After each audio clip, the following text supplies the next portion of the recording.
Donc ici maintenant on va passer au tout dernier bonus, la traduction de son site avec une librairie, un package npm i18n, plutôt view i18n. Ici ça va être simplement de la traduction, donc soit vous faites une page statique sur votre site par langue, ce que je suppose vous ne voulez pas vu que vous êtes parti sur des langages dynamiques, soit vous dites, ben voilà, j'aimerais bien mettre mes traductions soit dans le code directement, soit dans des fichiers JSON pour les envoyer à différentes personnes pour pouvoir traduire dans différentes langues. Et donc, du coup, vous avez envie de pouvoir les traduire d'une manière assez simple. C'est ce qu'on va voir tout de suite. Pour ça, je vous ai préparé un petit projet vite, test i18n que je l'ai appelé. Vous tapez la commande habituelle pour installer le package. Le package s'appelle view-i18n. Ici, je l'ai déjà installé, donc je ne vais pas le refaire, comme ça on gagne un petit peu de temps. On va tout de suite, par contre, faire ce qu'on fait habituellement, c'est-à-dire notre import. Ici, on va faire import view i18n, from quoi? From notre view i18n, voilà. On va lui dire, view, tu peux l'utiliser, donc view.use i18n. Et voilà, donc là, il est prêt à être utilisé. Bon, il se fait que i18n, pour être utilisé, a besoin d'être déclaré. Donc qu'est-ce qu'on va faire? On va exporter, on va créer une constante qu'on va appeler i18n. Et on va instancier notre view i18n. On va lui passer des paramètres. Donc, entre accolades, qu'est-ce qu'on va lui passer? Alors, on a plusieurs choses. D'abord, on va lui dire, par défaut, mets-toi en anglais. Qu'est-ce que c'est? C'est la locale, c'est-à-dire la langue par défaut, la culture par défaut. Voilà. Après, imaginons qu'on ait traduit plein de textes en anglais. On a tout mis en anglais par défaut, donc on a toutes les traductions en anglais. Et puis, on crée les traductions en français, mais il y a une partie qu'on n'a pas su traduire. Toute la page va partir en français, et puis à un moment donné, on va avoir des blancs partout, parce que ce qui n'a pas été traduit n'a pas été traduit. On peut lui dire à ce moment-là, ce qui n'est pas traduit dans cette langue-là, va le chercher dans une autre langue. C'est ce qu'on appelle la fallback locale. Donc s'il y a une erreur, tu vas le chercher dans la langue anglais par défaut, que tu sois en français, en néerlandais ou n'importe quoi. Là, on a déclaré notre variable. Maintenant, il faut dire à view que on va l'utiliser, donc on va la mettre simplement ici. Rien de plus. Voilà, i18n est prêt à être utilisé. On a un peu plus de travail que d'habitude, mais fondamentalement c'est ça. Alors maintenant, on a deux manières de faire. Soit on va mettre nos textes à traduire directement ici, soit on va les mettre dans des fichiers. On va voir les deux manières. Première manière, on va voir comment le mettre directement dans le code. Pour ça, on va ajouter les messages directement ici. Donc plusieurs messages, une accolade. On va lui dire en anglais. En anglais, qu'est-ce qu'on a comme message? On a un message hello, qui va être hello everybody. Et on va mettre un autre message, welcome, qui sera welcome on this training. Alors, on va le mettre aussi en français. Donc là, on va remettre tous les messages. Là, c'est le nom, donc ça, on le garde toujours le même, puisque c'est lui qui va être utilisé pour les traductions. Il faut que hello soit dans toutes les langues. Et ensuite, la traduction, elle, va changer, puisqu'on va mettre ici bonjour tout le monde. Et on va mettre la traduction de welcome. Où on va mettre donc bienvenue dans cette formation. Alors, on a défini nos messages. Maintenant, on voudrait les afficher les traductions directement dans la partie HTML. Alors, comment on fait pour afficher quelque chose qui est du Vue.js? Double accolade.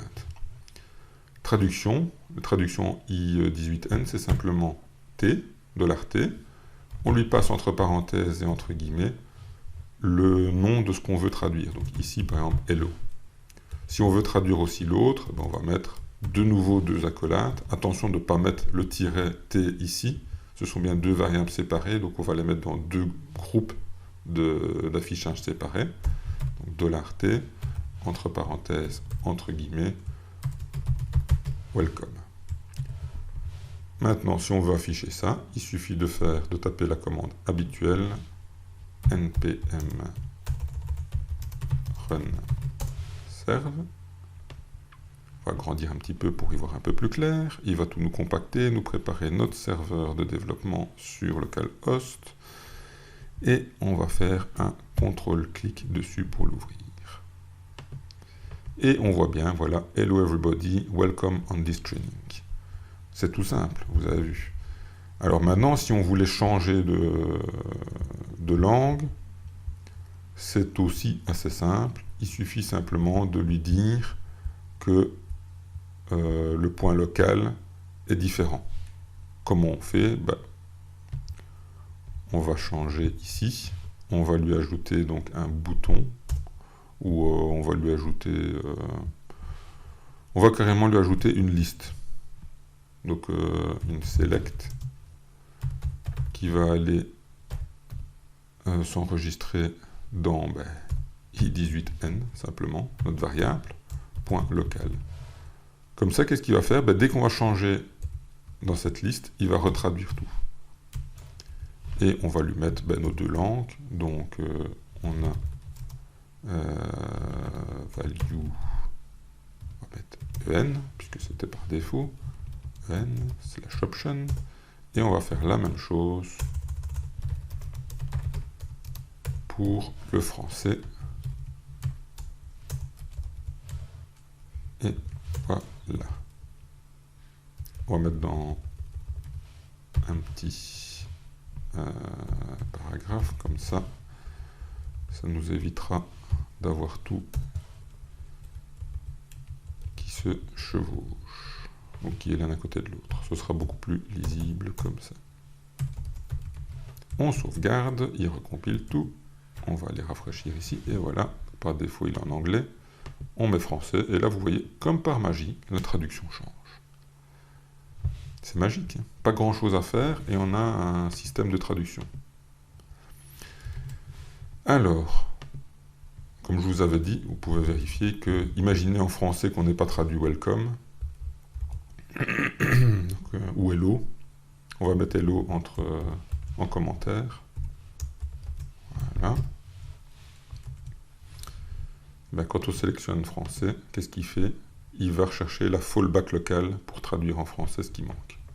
Ça, c'est ce que je vous disais. Fallback local en, donc il dit, hello, je le trouve pas en français. Ma fallback, c'est quoi? C'est en, je retourne en en. Là, je l'ai, hello, donc là, je l'affiche. Ça, c'était juste pour le test. Donc ici, on a vu comment faire avec les messages directement recodés. C'est pas pratique parce que si vous devez l'envoyer à quelqu'un, vous êtes un peu embêté. Vous n'allez pas envoyer le code directement. Par contre, des fichiers JSON, c'est assez facile à envoyer, à importer, etc. Donc, qu'est-ce qu'on va faire pour ça? On va faire très simplement des fichiers, et après, on lui déclarera où ils sont.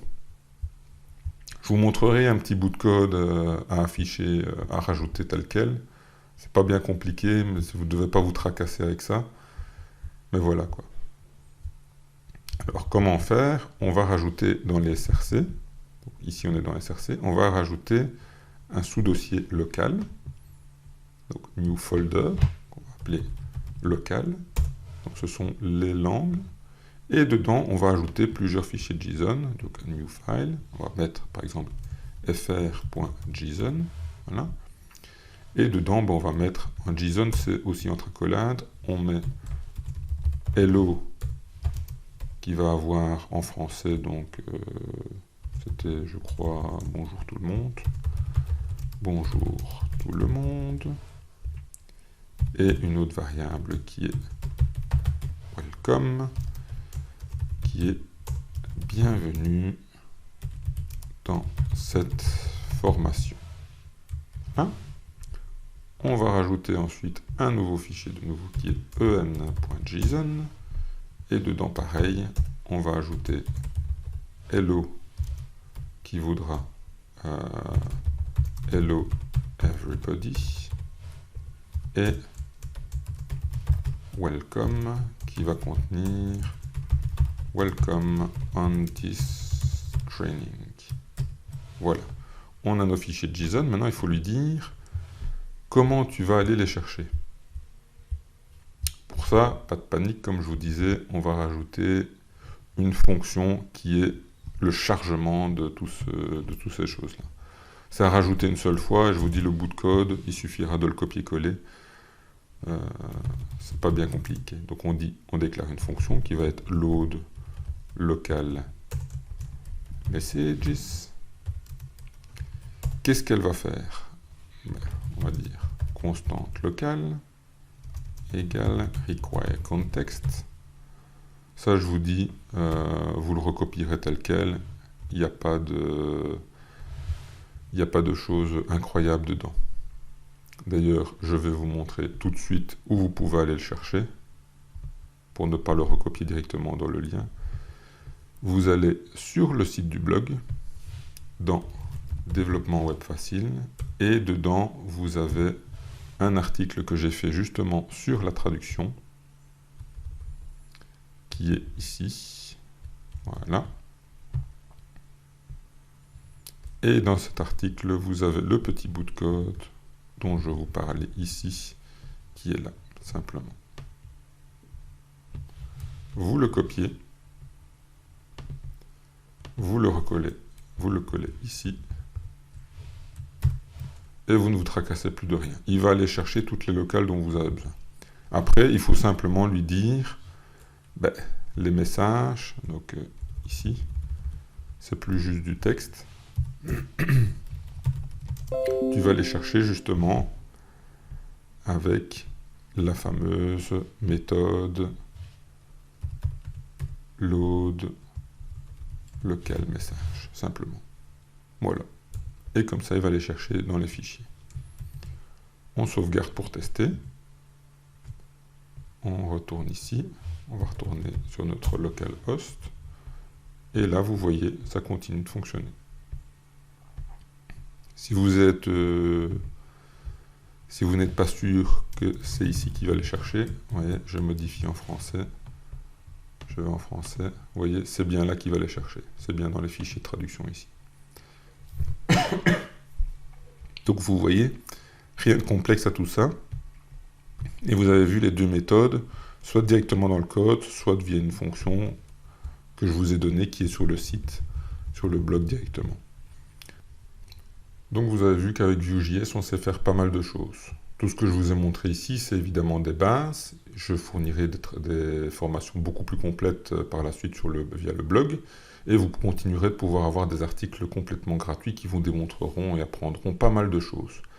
Donc j'espère que cette formation gratuite vous aura plu. N'hésitez pas à me renvoyer un petit email et à me dire ce que vous en pensez, si vous voyez des points d'amélioration, si vous avez des sujets particuliers que vous avez envie. N'hésitez pas non plus à lire les autres articles du blog qui sont entièrement gratuits, à les commenter, à vous inscrire sur le blog, à interagir pour pouvoir me dire, voilà, vous aimeriez un sujet en particulier, ou vous aimeriez quelque chose en plus à ce sujet-là.